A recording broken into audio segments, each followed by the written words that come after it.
E hoje a palavra que eu tenho para te trazer é muito clara, que é: Deus tem um chamado para você. Você pode chacoalhar aí uns dois e fala assim, ó: Deus tem um chamado para você. Fala, não deixa ninguém sozinho não. Incomoda ele aí e fala: olha, Deus tem um chamado para você. Deus tem um chamado para você. Essa é a palavra de Deus. É a revelação para esse dia. Talvez você vai estar assistindo essa mensagem online num outro dia. Eu creio que é de Deus que essa revelação é para esse dia que você está assistindo essa palavra. E lembrar que Deus tem um propósito, um chamado para você. Não basta apenas amar o lugar onde Deus nos plantou. Nós precisamos entender que nós temos um chamado no lugar onde Deus nos planta. E não somente entender que temos um chamado, mas responder a esse chamado, porque são duas coisas diferentes. Uma coisa é você saber que você é perdoado por Deus. A outra coisa é você se mover como alguém que foi perdoado por Deus, com o coração cheio de gratidão. Gratidão. Porque alguém pagou um preço que você não podia pagar. Alguém pagou uma duplicata vencida que você não podia pagar. Quantos estão entendendo isso em nome de Jesus? A palavra chamado do grego é a palavra klesis, que significa um convite divino. Uma convocação para viver em comunhão com Deus e cumprir um propósito eterno. É um chamado, é uma convocação, é um compromisso que nós fazemos com Deus. Quando você é chamado, quando eu te chamo, você tem um relacionamento comigo de confiança. Você vem, você responde esse chamado com um compromisso. E eu quero declarar sobre a sua vida aqui que você não é um acaso. Você não é um acaso do universo. Um acaso, aconteceu, nasceu você. Não. Porque a palavra de Deus, ela me testifica em Salmo 139, versículo 13. Põe pra gente aqui, para todo mundo ler. Tu criaste o íntimo do meu ser e me teceste no ventre de minha mãe. Eu te louvo porque me fizeste de modo especial e admirável. Tuas obras são maravilhosas. Digo isso com convicção, meu irmão. Você não é um acaso. Você foi tecido por Deus. Deus, Ele teceu. Deus, Ele fez você. Deus, Ele formou você do jeitinho que você é, para um propósito, para um chamado. E você não veio a passeio. Pode falar assim: eu não vim a passeio. Jeremias capítulo 1, versículo 5 diz: antes de formá-lo no ventre, Deus falando a Jeremias: eu o escolhi, antes de você nascer, eu o separei e o designei profeta às nações. Desígnio é direção, diga direção. Deus designou você para um chamado específico. Igor, Deus designou você para um chamado específico. E Deus está te chamando, você sabe disso. Deus está te incomodando. Vem, que eu tenho um chamado para você. Ele te designou, Ele te deu uma direção. Desígnio, purpose. God has a purpose for your life. He has called you. He has formed you, Trent, James. God has a purpose in your life. There is above and beyond what you can think, dream, or imagine. Even the best dreams that your family has for you, for both of you, it cannot surpass the dreams that God has for your life. Just keep on walking with Him. Just keep on knowing Him. It's about relationship. You guys know already, right? Just get to know Him more and more. Amém? Deus não apenas te salvou, mas Ele te deu propósito. Diga propósito. Abraão foi chamado, Moisés foi chamado, José foi chamado, Davi foi chamado, Pedro, Tiago, João, Paulo, você foi chamado por Deus. Ou seja, não há acaso no reino de Deus. Há propósito, há chamado. E nós precisamos entender essa realidade. O problema é que muitos não entendem o seu chamado. Muitos não compreendem a dimensão e por isso vivem com um compromisso superficial. Um compromisso superficial que te faz um visitante, que te faz venho na igreja uma vez por mês, que te faz aquele, eu conheço a Lagoinha, eu vou lá, mas faz 6 meses que você não congrega na igreja. Isso te faz uma pessoa superficial. Uma pessoa que não entende, não é que ela não tenha propósito, mas ela não entende o propósito que ela tem. E o compromisso superficial se iguala a uma religião. Você se torna um religioso. Você tem às vezes a palavra de Deus, ou até mesmo sabe o que? Eu vou falar. Quer que eu vou falar para você? Você tem lá o café com Deus Pai, é o teu amuleto. Falei. Amo o Júnior Rochirola, o pastor Júnior, amo ele. E esse livro é um livro incrível. Semana passada eu estava fazendo anúncio dele aqui. Mas tem gente que faz desse livro, assim como faz da palavra de Deus, um amuleto. Que você não explora, que você não conhece, mas você está lá tirando foto, postando no Instagram. Conheça o Senhor, se relacione com Ele, entenda que não é uma religião, não é uma prática, não é uma tradição da igreja A, B ou C. E você se iguala nesse nível quando você tem um compromisso superficial. Mas eu vim aqui hoje para te confrontar e te despertar desse sono. Porque você não foi chamado para ser um visitante ocasional na casa de Deus. Você não foi chamado para ser um número na contagem do final do culto. Você foi chamado para viver o chamado de Deus na sua vida. E enquanto depender de mim, eu vou te impulsionar, eu vou te encorajar a você viver esse propósito. É necessário um arrependimento, uma mudança de mente. É necessário parar e rever os meus conceitos, rever quais são os meus valores. Aonde está o meu relacionamento com Deus nessa escala de valores? Qual é o meu princípio que me move? E quando negligenciamos nosso chamado, somos impedidos de viver o poder da igreja. O poder de promover uma casa para o órfão. O poder de uma igreja ser a facilitadora na transformação na vida das pessoas. O poder da igreja é de se unir em oração pelo impossível na vida de um irmão. Tem alguém que tinha uma causa impossível e Deus interviu? Tem alguém aqui que pode levantar a mão e falar: Deus interviu em meu favor? Houve pessoas que oraram por você. O poder da igreja é de ser uma plataforma de renovo, de refrigério na vida das pessoas. O poder da igreja é de manifestar através da palavra, uma palavra de esperança, uma palavra de vida. Quantas pessoas já chegaram por aquelas portas ali, desesperadas, quebradas, falidas emocionalmente, e em um culto, um encontro, um coração rendido, um coração que vem ao altar, não tem a vida delas transformada. Tem alguém aqui que já teve a vida transformada por Jesus? Levanta a mão em nome de Jesus, pelo amor de Deus. Pelo amor de Deus. Esse é só o começo. E a igreja, ela é esse lugar. É esse lugar. Quantas decisões trágicas já foram impedidas porque havia uma igreja no meio do caminho. Quantos pensamentos suicidas foram dissipados em um culto de quarta-feira. É o poder da igreja, diga: o poder da igreja.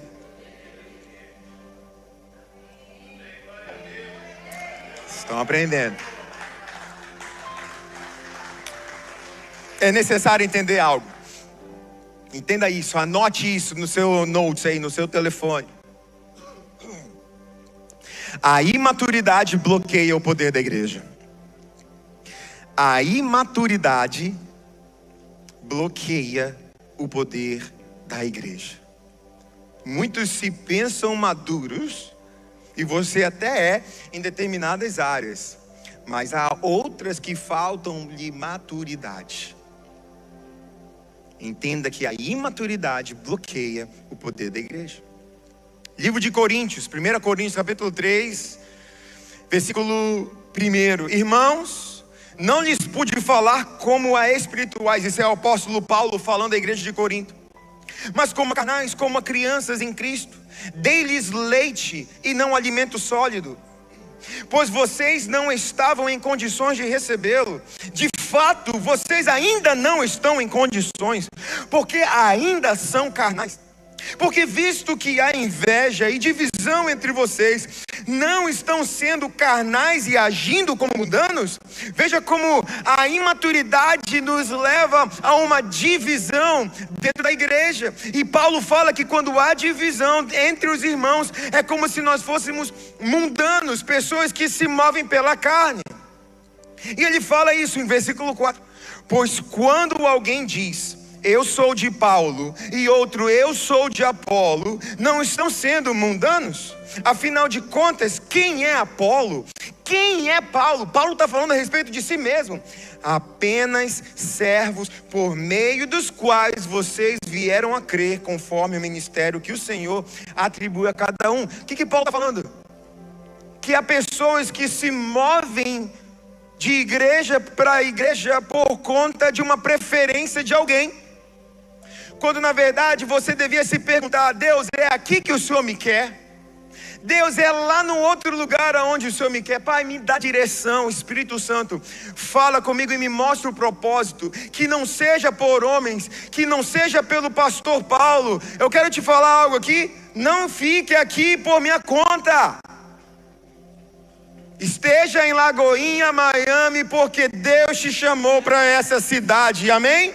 Porque se você coloca como teu ponto de foco a vida de um homem, esse homem, no momento que ele cai, que ele tropeça, você e a tua casa pode tropeçar também. Mas a Bíblia nos fala que nós devemos colocar a nossa esperança no Senhor e confiar somente nele. Apenas servos. Eu sou apenas um servo. Há 2 anos atrás havia um outro servo aqui, e há mais meses atrás havia outro servo. Somos servos do Deus Altíssimo. Você está pegando isso aqui em nome de Jesus? A imaturidade gera divisão, competição, idolatria de homens e religiosidade. Não idolatrem homens. Não idolatrem pastores do YouTube. Não idolatrem o Reels. Uma palavra de um grande pensador. Não. Idolatria é pecado. E Paulo denuncia isso na igreja de Corinto. Entenda que seu nível de maturidade é proporcional ao seu nível de compromisso. Se você tem quanto mais compromisso, mais maturidade. Quem vive trocando de igreja, criticando a liderança e fugindo do serviço, vive no raso da fé. Você vive no raso, você não vai viver o que Deus tem para a tua vida. E se você fica pulando de galho em galho, tenha compromisso com a palavra de Deus. Jesus disse, Mateus 13, versículo 58, que ele não realizou muitos milagres ali na região da Galileia, por causa da incredulidade deles. A sua incredulidade impede o mover de Deus. Mas claro que isso não tem.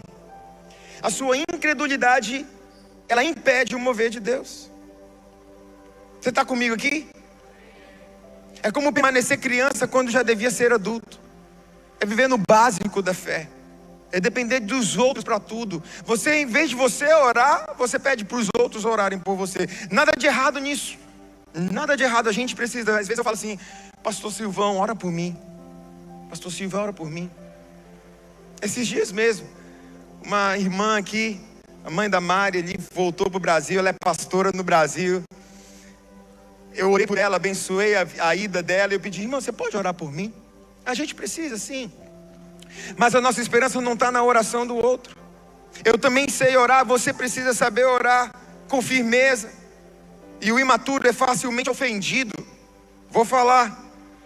O imaturo é facilmente ofendido. Quando ele precisa ouvir Quando Deus está falando, gritando para ele o que ele precisa ouvir, ele está reclamando porque ele não está ouvindo o que ele gostaria de ouvir. Imaturidade ofende o poder da igreja, ofende o poder de Deus. Que nós possamos caminhar com conhecimento, diga conhecimento da palavra de Deus. No livro de Oséias, capítulo 4, versículo 6, ele diz: meu povo foi destruído por falta de conhecimento. Eu estou falando muito rápido aqui, gente? Você está recebendo alguma coisa dessa palavra, em nome de Jesus? A imaturidade vem por falta de conhecimento. Ela impede o crescimento, bloqueia o indivíduo de viver sobrenatural.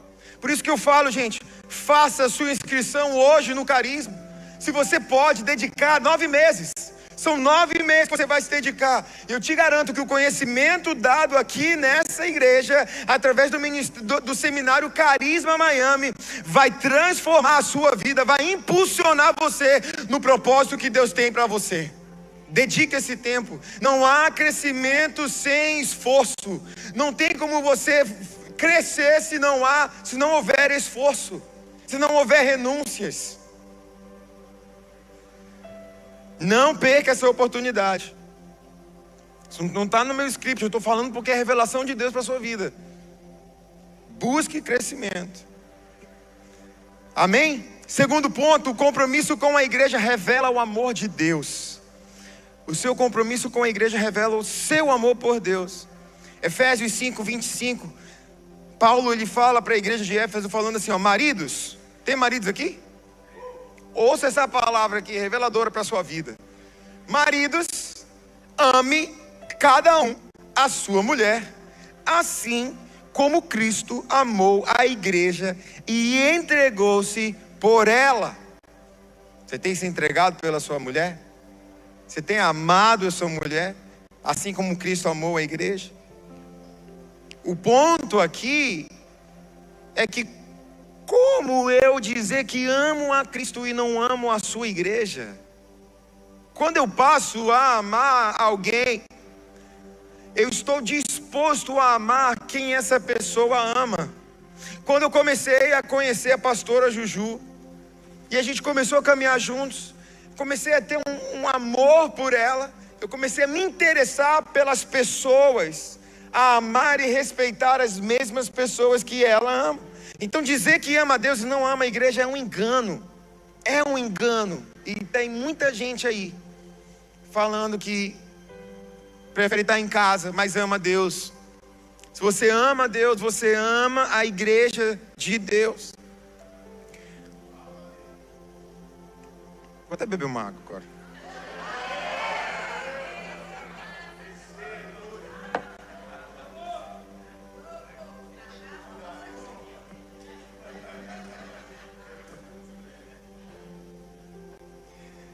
Primeira João 4:20, se alguém afirmar, eu amo a Deus, mas odiar seu irmão é mentiroso. Pois quem não ama seu irmão a quem vê, não pode amar a Deus a quem não vê. Precisamos compreender que Deus ama a sua igreja. Deus ama a igreja. Deus ama. E a igreja é o quê? Eu não estou falando de placa denominacional. Eu não estou falando de instituições. Eu estou falando de pessoas. Pessoas. Quando Deus nos deu uma palavra para esse lugar, para essa estação em Miami, a palavra foi muito clara. Tem um povo esperando por vocês. Não era uma igreja, era um povo esperando por vocês. Precisamos entender essa realidade. Pode chamar, gostaria de chamar o time do music, que a gente já está caminhando para o final. O irmão é membro da igreja de Cristo. Meu irmão, ele é membro dessa igreja de Cristo. E amar meu irmão é servir meu irmão. É me colocar no lugar do meu irmão. É orar pelo meu irmão. E isso acontece na igreja. Olha aqui para mim, por gentileza. Não negligencie. Não pense que é besteira. Ouça o que eu vou te falar. Quando alguém que está liderando a intercessão fala, segura na mão do teu irmão do seu lado. Porque isso nós estamos fazendo uma declaração no mundo espiritual. De que não há divisão no meio de nós. de que o meu irmão pode contar comigo. Eu não conheço nem o nome dele, mas eu posso contar com ele e ele pode contar comigo. União, o amor de Deus é a arma mais poderosa contra o inferno. É o amor de Deus que quebra barreiras, que quebra orgulho,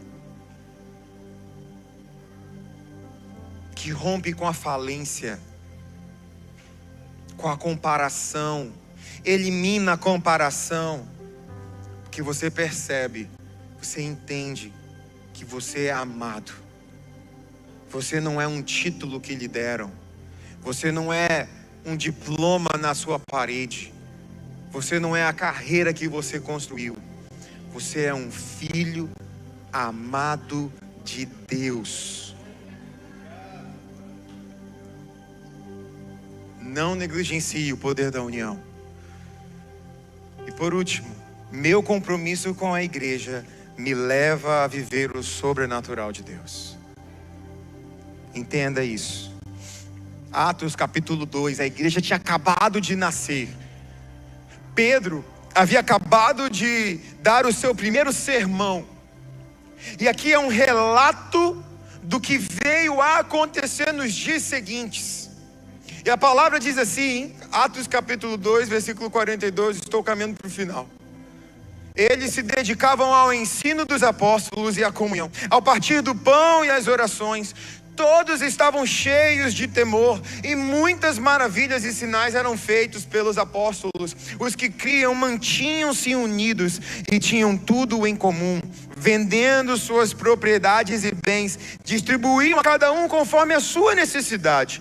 Todos os dias continuavam a reunir-se no pátio do templo, partiam pão em suas casas e juntos participavam das refeições com alegria e sinceridade de coração, louvando a Deus e tendo a simpatia de todo o povo. E o Senhor lhes acrescentava diariamente os que iam sendo salvos. O sobrenatural de Deus, ele não flui na superficialidade, mas no solo fértil da humildade e do compromisso. Eles só viveram o que viveram porque havia um compromisso com a igreja. Por isso eles viveram o sobrenatural de Deus. Quarta-feira passada tivemos o culto Fé, a edição On Fire. O que Deus fez aqui, muitos de vocês precisavam, mas não estavam aqui. Entenda, você já me conhece, quem já me conhece aqui sabe, não estou trazendo culpa, eu estou trazendo um senso de responsabilidade. É diferente. Eu quero que você entenda que quando você dá um passo de fé, quando você busca, você de fato o encontra.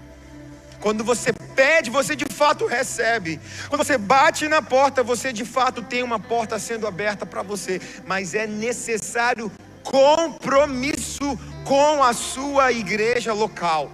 Deus, ele quer revelar coisas para você que nem você sabe que você seria capaz. Nem você tem a noção. Não, mas isso não é para mim. Deus fala, não é para você sim. Não, mas eu não é para você. Eu tenho esse talento, eu tenho esse dom, é para você, eu tenho esse chamado, ele é teu, ele é teu. Mas muitos não vivem isso por não se posicionarem. Muitos aqui precisam de cura, e muitas curas, sabe onde elas acontecem? Na mesa, diga mesa. Muitas curas acontecem na mesa. Aonde tem mesa, pastor, me mostra aqui na igreja. Não é na igreja não, é lá no GC. São nas casas, nos grupos de crescimento. Há muita cura que acontece somente nas casas. Cadê você nas casas? Cadê você nas casas? Deus está te chamando para um novo nível de compromisso, para que você viva o chamado que Ele tem para você. Eu já te falei, eu sou aqui apenas um facilitador. Eu só peguei a palavra, mastiguei, degustei, agora eu estou trazendo para você. Deus tem um chamado para você. Pastor, mas nem crente eu sou. Deus tem um chamado para você, pastor, mas eu acho que já estou velho demais. Deus tem um chamado para você. Fique-se de pé. Você chegou até aqui, eu espero que essa mensagem tenha falado com você de alguma forma. Fique ligado no nosso canal, que toda semana a gente tem novos conteúdos para você.